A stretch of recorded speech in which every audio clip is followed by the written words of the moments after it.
আচ্ছা, তাহলে আমরা এখন লিনিয়ার লিস্ট সার্চ অ্যালগোরিদমের প্রবলেমের জন্য যে অ্যালগোরিদম চিন্তা করছি, অ্যালগোরিদমটা হচ্ছে মুভ টু ফ্রন্ট। যে অ্যালগোরিদম কি করবে, after accessing an item move it to the front of the list without changing the order of the other items. আমরা ক্লেম করছি, আমাদের থিওরেম বলছে যে MTF has a competitive ratio of 2.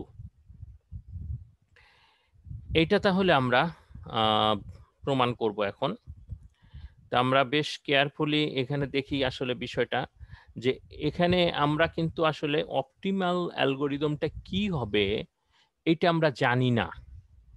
Optimal algorithm কি হবে এইটা আমরা জানি না। We do not know the optimal algorithm, but we need to compute competitive ratio. This is the challenge. আমরা ধরে নেই একটা অপটিমাল অ্যালগোরিদম তো আছে, হতে পারে একটা অপটিমাল অ্যালগোরিদম যেটা আসলে আমরা জানি না, আর আমাদের অ্যালগোরিদম, দুইটার জন্যই আমরা শুরু করলাম। একদম ইনিশিয়াল স্টেজে একই অর্ডারিং আছে লিস্টটা, একই লিস্টের উপরে দুইটা অ্যালগোরিদম চালানো হলো। আমি একটা ওই লিস্টটাকে দুইটা কপি করে নিলাম, ধরলাম ওই লিস্টটাকে দুইটা কপি করে, মানে আমরা একটার উপরে অপটিমাল চালাচ্ছি আর একটার উপরে MTF চালাচ্ছি। প্রথম যে লিস্টটা দিচ্ছি আমরা আইটেমগুলোকে সেই প্রথমবার লিস্টে যে এলিমেন্ট ইন্ডেক্সগুলো আছে সেটা দিয়ে আমরা ইন্ডেক্সিং করছি। এইভাবেই আমরা এদের নাম ওইভাবেই স্টিক করে ফেলছি, যে প্রথম আইটেমটা ফার্স্ট আইটেম, সেকেন্ড, তাদের ইন্ডেক্সিং ওইভাবেই আমরা করছি। সুতরাং দুইটা লিস্টেই একই হবে আর কি। আমরা একই লিস্টের উপরে দুইটা অ্যালগোরিদম শুরু করলাম। ই করার পরে দুইটা অ্যালগোরিদমের স্ট্র্যাটেজি, বেসিক স্ট্র্যাটেজি একই, অর্থাৎ যে আইটেমটা অ্যাক্সেস করবে সেই আইটেমটাকে তারা সামনের দিকে নিয়ে আসবে। আমাদের এখনকার এটা হচ্ছে যে কতটুকু সামনের দিকে নিয়ে আসবে সেইটা, আমাদের MTF অ্যালগোরিদমটা আইটেমটাকে প্রথমে নিয়ে আসবে, আর বাকি সব যে অর্ডারিং সে অর্ডারিং সেম থাকবে। আর অপটিমালও সামনের দিকে নিয়ে আসবে, কিন্তু কতটুকু সামনে আনবে এটা আমরা জানি না। অপটিমালও সামনে নিয়ে আসবে, কিন্তু কতটুকু সামনে আনবে সেটা আমরা জানি না। কিন্তু আমরা জানি ওই অ্যালগোরিদমটা হলো অপটিমাল সলিউশন দেয়, কিন্তু অপটিমাল সলিউশনটা কি সেটা আমাদের জানা নাই। এ পর্যন্ত ক্লিয়ার হয়েছে?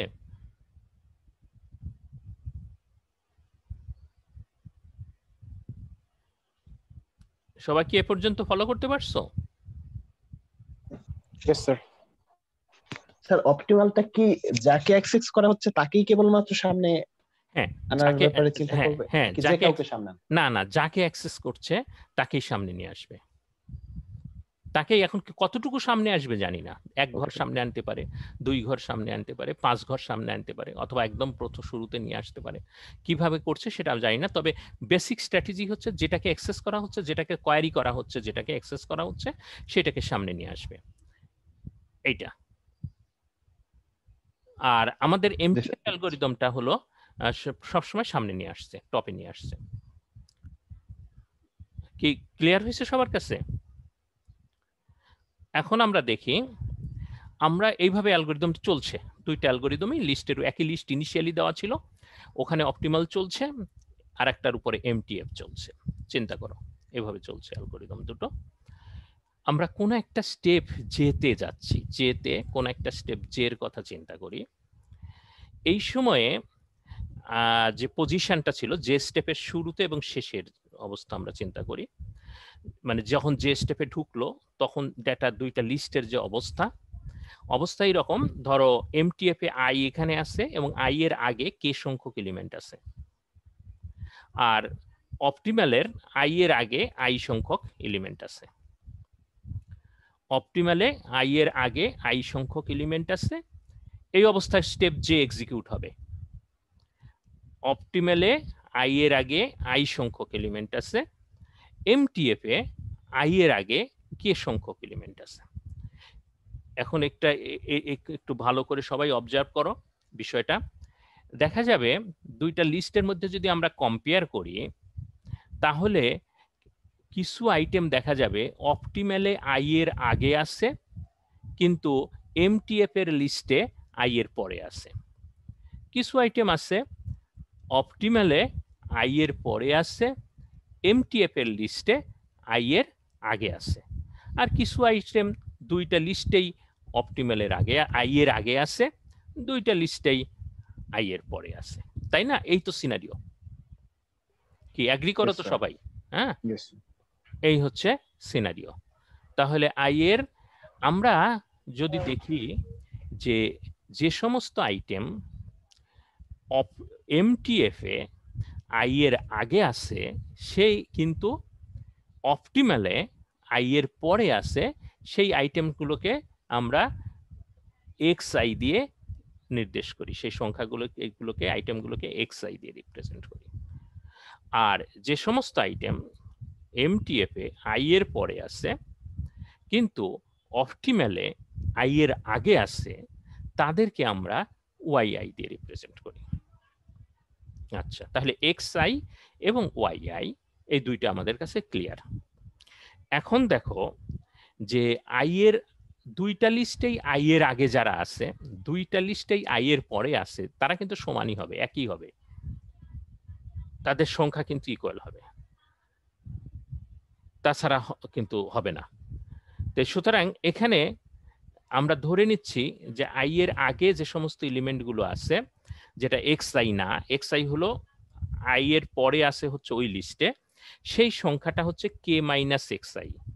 এবং এখানেও তাহলে এইটাও কে মাইনাস এক্স আই হবে, অর্থাৎ কে মাইনাস এক্স আই সংখ্যক এলিমেন্ট দুইটা লিস্টেই আই এর আগে আছে। আমরা পরে আছে এটা কোনো আমরা করছি না, ইন্ডিকেট করছি না, তার কারণ এটা আমাদের অ্যানালাইসিসে লাগবে না।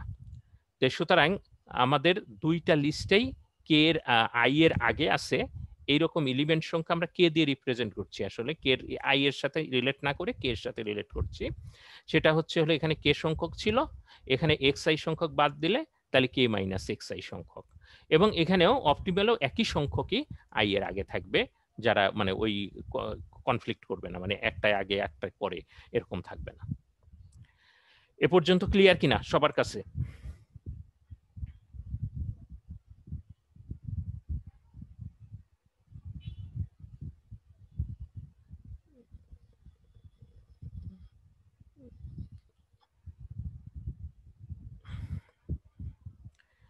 তাহলে আমরা প্রসিড করি।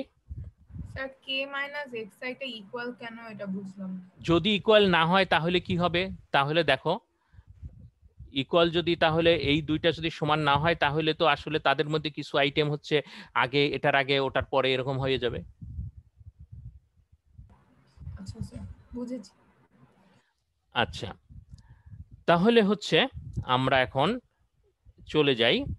এরপরে হচ্ছে আমরা যেটা করব এটাকে বলা হয় অ্যামোর্টাইজড কস্ট, অ্যামোর্টাইজড কস্ট অ্যানালাইসিস। তোমরা কি তোমাদের অ্যালগরিদম কোর্সের প্রথম যে কোর্সটা পড়েছিলে ওখানে কি এই ধরনের জিনিসগুলো কি কিছুটা পড়েছিলেন মনে হয়, নাকি নাকি পড়ো নাই?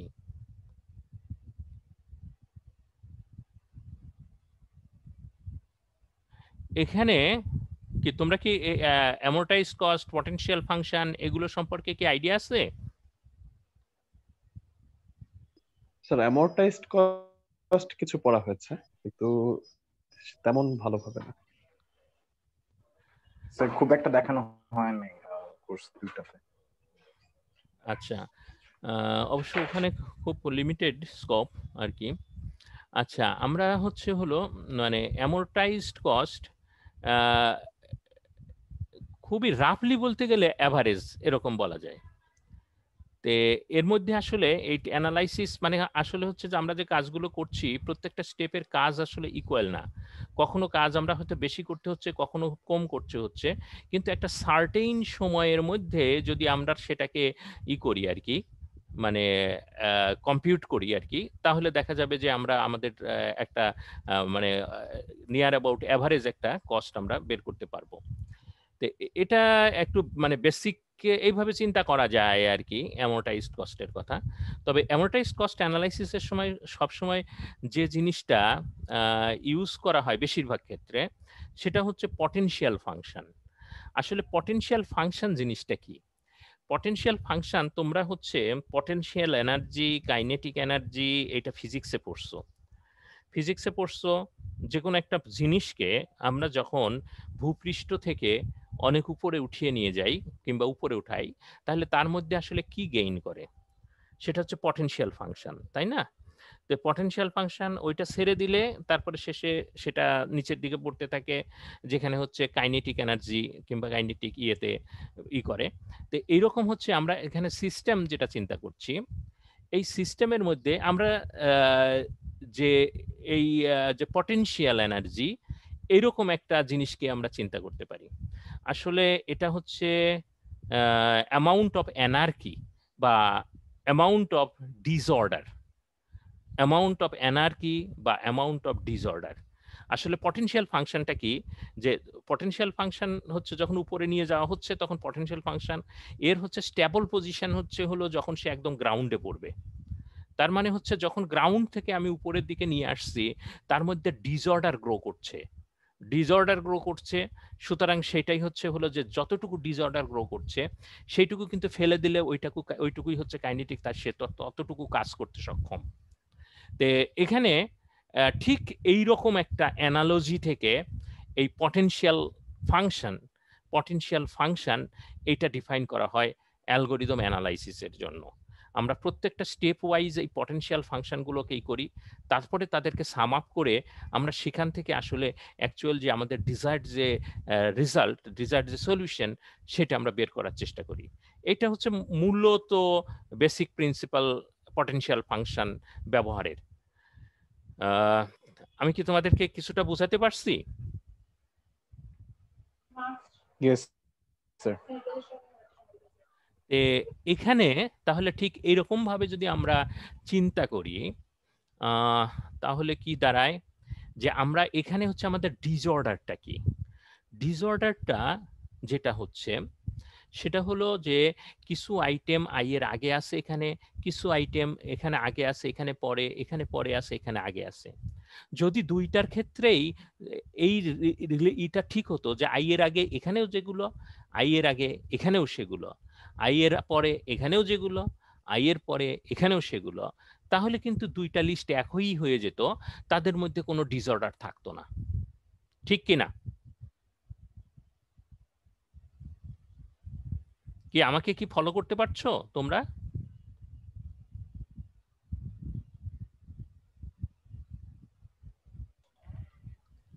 Yes, sir. আচ্ছা, তো তোমাদের রেসপন্স করতে হবে, না বুঝলে তাহলে আমরা আমি হয়তো চেষ্টা করব তোমাদেরকে আরো এক্সপ্লেন করতে। তো এখানে যেটা দাঁড়ালো, আমরা এইটাকেই আসলে এবং পটেনশিয়াল ফাংশন লেখার একটা নিয়মও আছে। নিয়মটা হচ্ছে যে আমি যে স্টেপে আসি ওই স্টেপ থেকে ওই স্টেপে যে কাজটা করা হবে সেই কাজটার ফলে যে কাজ আমরা ওই স্টেপের যে কাজ সেটা আমরা ধরবো, সেটা হলো ওখানে যতটুকু কাজ করা হচ্ছে আর ওই স্টেপে ঢোকার আগে যে ছিল তার মধ্যে যে পটেনশিয়াল যেটাকে আমরা মেজার করতে চাচ্ছি সেইটার যে পরিমাণ আর ওই স্টেপে যাওয়ার পরে যে পরিমাণ, এই দুইটা ডিফারেন্স এদেরকে যোগ করতে হবে। যোগ করে আমরা ওই স্টেপের জন্য আমরা পটেনশিয়াল ডিফাইন করব, মানে কাজ কিংবা এটা ডিফাইন করব আর কি। তে সেইটার জন্য আমরা তাহলে আমরা যে স্টেপটার কথা বলছি, এই স্টেপে হচ্ছে আমার অ্যালগোরিদম এমটিএফ যে কাজটা করবে সেই কাজটা হচ্ছে আই কে প্রথমে নিয়ে আসবে এবং তার ডিস্টেন্স ছিল প্রথম থেকে কে পর্যন্ত, সুতরাং এটা হচ্ছে কে প্লাস হচ্ছে আমরা এইটাই হচ্ছে যে মানে ডিসঅর্ডার যে পার্টটা সেইটাকে আমরা ইনভার্স দিয়ে রিপ্রেজেন্ট করছি। ইনভার্স যে হচ্ছে যে স্টেপে এই পার্থক্যটা, মানে সংখ্যা যারা আগে আছে ওখানে এখানে আগে ওখানে পরে, ওখানে পরে এখানে আগে কিংবা এখানে আগে ওখানে পরে, এই ধরনের যে এ বি বি এ, এই যে অর্ডারিং এর যে চেঞ্জটা, এইটা হচ্ছে যে স্টেপের জন্য ইনভার্ট যে, আর হচ্ছে তারপরে স্টেপ অর্থাৎ যে স্টেপ শেষ হয়ে যাওয়ার পর তো নেক্সট স্টেপে ঢুকবে, তাহলে সেইটা হচ্ছে J+1 স্টেপের। এইটা দিয়েই আমরা আসলে এই ইয়ের জন্য মানে এই স্টেপের জন্য কস্টটাকে ডিফাইন করছি। কস্টটা হচ্ছে অ্যাকচুয়াল কস্ট আমার অ্যালগরিদমের অ্যাকচুয়াল কস্ট, আমার অ্যালগরিদমের অ্যাকচুয়াল কস্ট হচ্ছে কে, আর হচ্ছে আমি পটেনশিয়াল যতটুকু চেঞ্জ হলো এই স্টেপটা করার জন্য সেইটা, এইটা দিয়ে আমরা হচ্ছে এই স্টেপের পটেনশিয়ালটাকে ডিফাইন করলাম। এটুকু ক্লিয়ার হয়েছে সবার কাছে? পটেনশিয়াল চেঞ্জ কি স্যার জে প্লাস 1 টাইম থেকে যে টাইমের মধ্যে, মানে জে প্লাস 1 স্টেপে এই যে ডিসঅর্ডার, যতগুলো ডিসঅর্ডার, সেটা থেকে যে স্টেপের যতগুলো ডিসঅর্ডার ছিল তাদের মধ্যে ডিফারেন্স। ইয়েস স্যার, বুঝতে পারছি। হ্যাঁ, আর কোনো কোশ্চেন আছে কারো? আচ্ছা, তাহলে আমরা এখন এখানে যাই। এখন যে স্টেপের ক্ষেত্রে এটা একটু ক্যালকুলেশন করার চেষ্টা করি। সেটা হলো তাহলে এখানে কে, আর এখানে এই যে লাস্টে minus x i y i, এটুকু খুবই স্ট্রেট ফরওয়ার্ড আমরা বুঝতে পারি, যখন এক্স আই এখানে আগে আছে ওখানে পরে, ওয়াই আই হচ্ছে এখানে পরে আছে ওখানে আগে। সুতরাং এইটুকু, এই সংখ্যাগুলোই হচ্ছে ডিসঅর্ডারের সংখ্যা, তাই না? এটুকু তো ক্লিয়ার, তাই না? এক্স আই ওয়াই আই এইটুকু। কে তো আমরা পেয়ে যাচ্ছি প্রথম থেকে। এই টার্মটা আসলো কোত্থেকে? মাঝের টার্মটা আসলো কোত্থেকে? মাঝের টার্মটা আসলো, দেখো সেটা হলো যে আই কিন্তু আগে চলে গেছে এখানে, তাই না? জে প্লাস 1 স্টেপে, জে প্লাস 1 স্টেপে, তার কারণ সব আইটেমই হচ্ছে আই এর পরে, ঠিক কিনা? আর এখানে আইটেমগুলো হচ্ছে আই এর আগে কতগুলো আইটেম আছে সেটা দেখতে হবে। এখন আমাদের স্ট্র্যাটেজি হচ্ছে আই সবসময় আগাবে, কতটুকু আগিয়েছে আমরা জানি না, সেটুকু ধরে নিলাম আলফা। তাহলে k minus x I plus y এতগুলো আগে ছিল, আর এইটা আলফা পজিশন আগে চলে যদি আসে, তাহলে এখানকার কে প্লাস মানে আই জে প্লাস 1 স্টেপে গিয়ে অর্থাৎ ইনভার্স জের এটা ভ্যালুটা দাঁড়াবে এইটা, k minus x I plus Y i minus alpha. Clear হয়েছে কিনা সবার কাছে?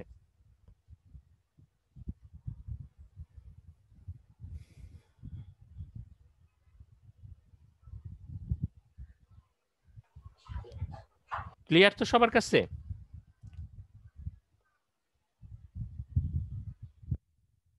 কি কোনো রেসপন্স করছো না তোমরা? স্যার ওই হ্যাঁ, স্যার এক্স আই আর ওয়াই আই, এই যে লাস্টের এক্স আই প্লাস ওয়াই আইটা স্যার বুঝিনি। ওইটা তো আমি ভেবেছিলাম ওইটা হলো সবচেয়ে সহজ, সেজন্য ওইটা আগে বললাম।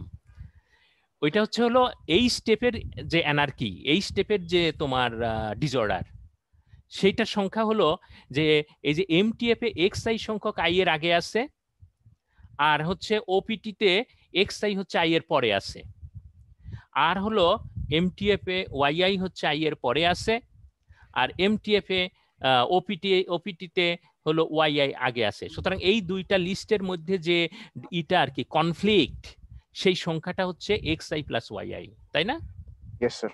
এবং এইটাই হচ্ছে ওই যে আইএনভি ইনভার্স জে, মানে এই স্টেপে যখন ঢুকলো সেই স্টেপের। আর এই স্টেপ এক্সিকিউট করার পরে, এই স্টেপ এক্সিকিউট করলে কি হবে, আইটা এখানে এমটিএফ এ প্রথমে চলে আসবে, আর ওপিটিতে আইটা কিছুটা আগে আসবে, কতটুকু আগে আসবে আমরা সেটা জানি না, তো সেইটা ধরে নিলাম আলফা।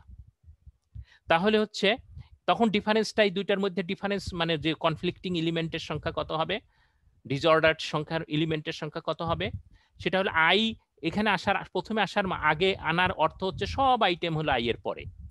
তাহলে এখানে ওপিটিতে আই এর আগে যে সমস্ত এলিমেন্ট আছে সেই সংখ্যাটাই। তা আই এর আগে কতগুলো সংখ্যা আছে? প্রথমে ছিল k minus x I plus Y i, তার থেকে হচ্ছে আই কিছু ঘর আগাবে, কতটুকু আগালো আমরা ধরে নিলাম আলফা পরিমাণ আগালো। সুতরাং হচ্ছে এইটা বাদ দিলে তাহলে এইটা হচ্ছে হলো ইনভার্স জে প্লাস 1, যেটা সেইটার ভ্যালু। কি ক্লিয়ার হয়েছে সবার কাছে? Yes sir. আচ্ছা, এখন এইটা সমান এই যে তুমি ক্যালকুলেশন করো, যদি হিসাব ব্র্যাকেটটাকে উঠিয়ে দিয়ে 2k minus 2xi minus alpha, যেহেতু মাইনাস আলফা সুতরাং এখন ইয়েতে less than equal to 2k minus 2xi, এইটা হয়ে গেল।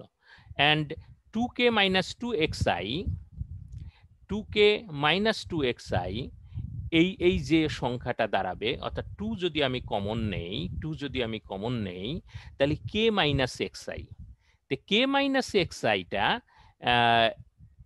হলো তোমার less than equal to i, তাই না? সুতরাং i এর চেয়ে ইয়েতে। এখন এই দেখো তাহলে আইটা আবার কি, আইটা কিন্তু হলো যে এই আইটা এই স্টেপে অপটিমাল যখন এক্সিকিউট করবে সে সর্বোচ্চ কিন্তু প্রথমে নিয়ে আসতে পারে। তার মানে এই অপটিমাল অ্যালগরিদমের সর্বোচ্চ কস্টটা কিন্তু যে স্টেপে আই হতে পারে, ঠিক কিনা? অপটিমাল অ্যালগরিদমের সর্বোচ্চ কস্ট এই স্টেপের জন্য, যে স্টেপের জন্য হতে পারে হচ্ছে আই, তাই না? আই মানে অপটিমাল অ্যালগরিদম 2 ঘোড়া গাইতে পারে, 5 ঘোড়া গাইতে পারে, নিয়ে এসে হয়তো শেষমেশে হয়তো এমন করতে পারে সে সবার আগে নিয়ে আসতে পারে।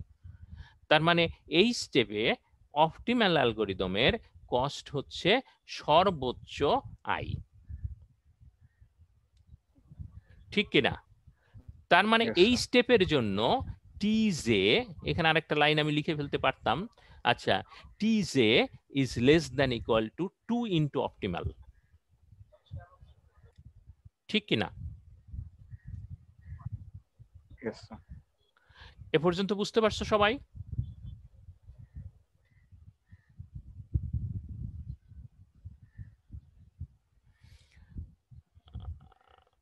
আশা করি বুঝছো। আমরা এখন আগায় নেই, আমরা পরের স্টেপে চলে যাই। এখন আমরা দেখো এইটাই হচ্ছে ইয়েতে বিউটি পটেনশিয়াল ফাংশনের।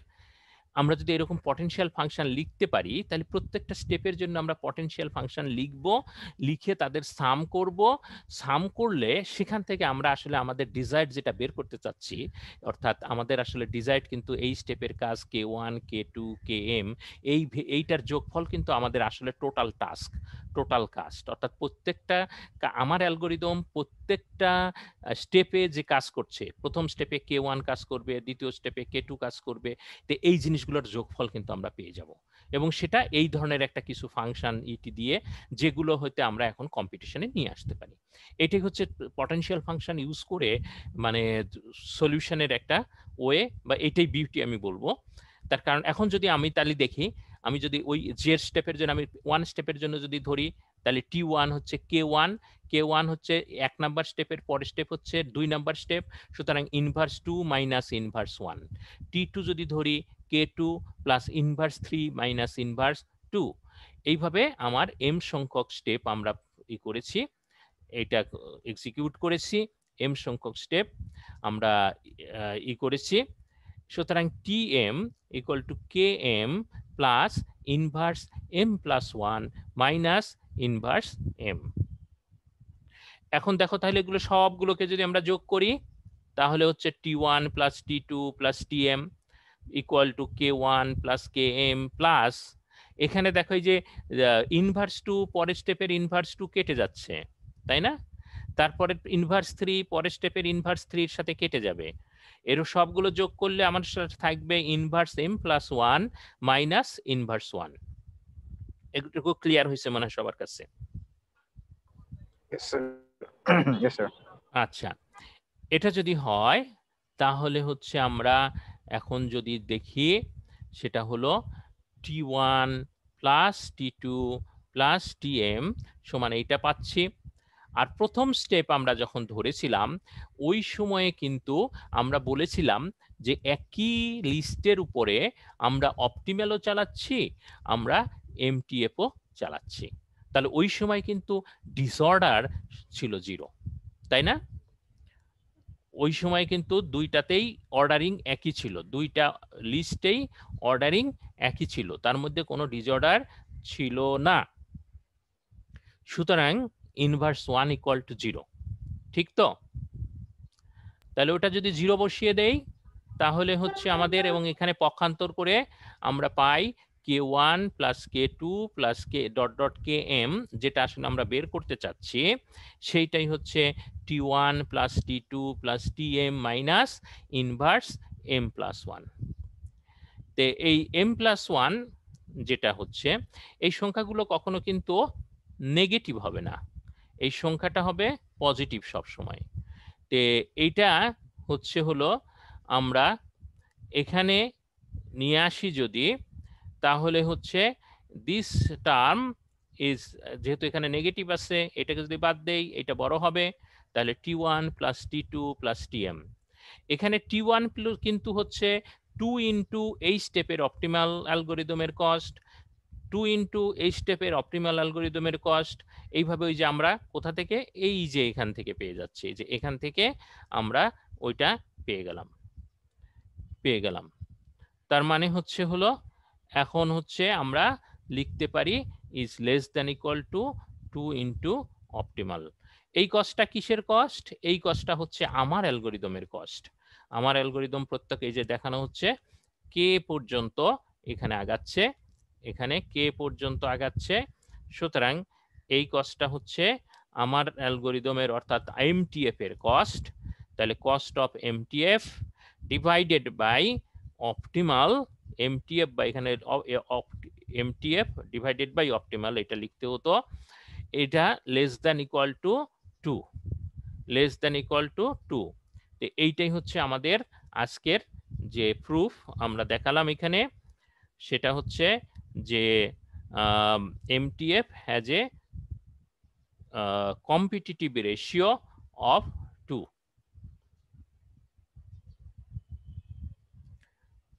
সবার কাছে ক্লিয়ার হয়েছে? এখানে আমরা দুইটা জিনিস শিখেছি, যেটা ওই যে অ্যামোর্টাইজড অ্যানালাইসিস সম্পর্কে একটু আইডিয়া পেলাম, প্লাস পটেনশিয়াল ফাংশন ব্যবহার করে আমরা কিভাবে এটাকে অ্যানালাইসিস করতে পারি। স্যার আলফার ভ্যালু যদি অনেক বড় হয়, মানে সেটা ওই যে রিজিয়নটা দুইটাতেই সেম ছিল এমটিএফ আর অপটিমালে, ওই রিজিয়নে যদি আমি টান দিয়ে নিয়ে আসি, তাহলে কি ইনভার্স ফাংশনের মান নেগেটিভ হইতে পারে না?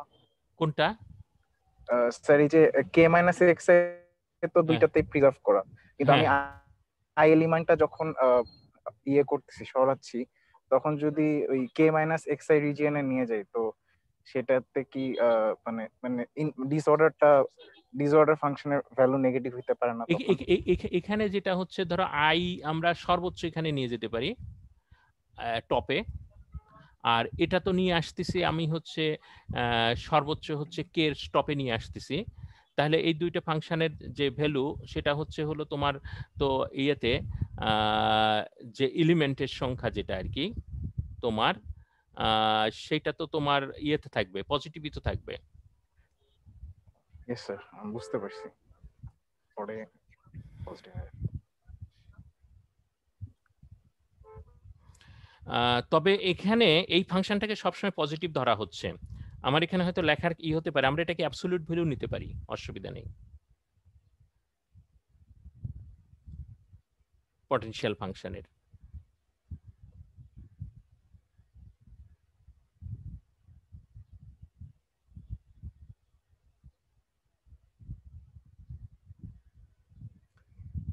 অর্থাৎ প্রত্যেকটা পটেনশিয়াল ফাংশন যেটা, সেটাকে আমরা অ্যাবসলিউট নিতে পারি।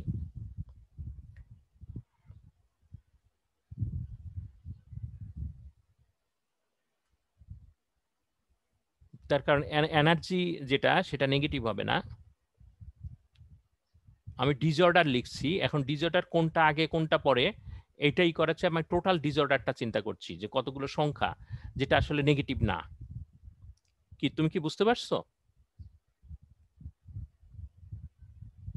ইয়েস স্যার, বুঝতে পারছি স্যার।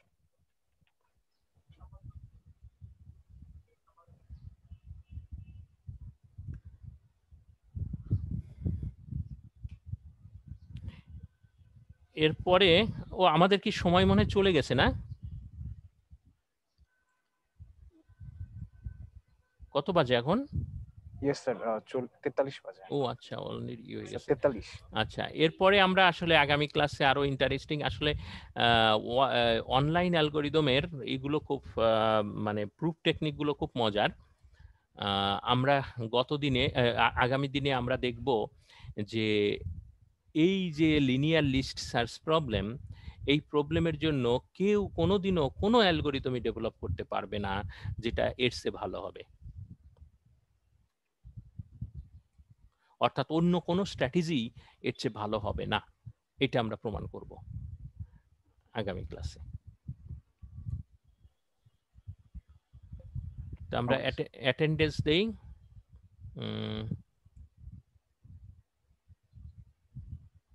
আচ্ছা, স্টপ।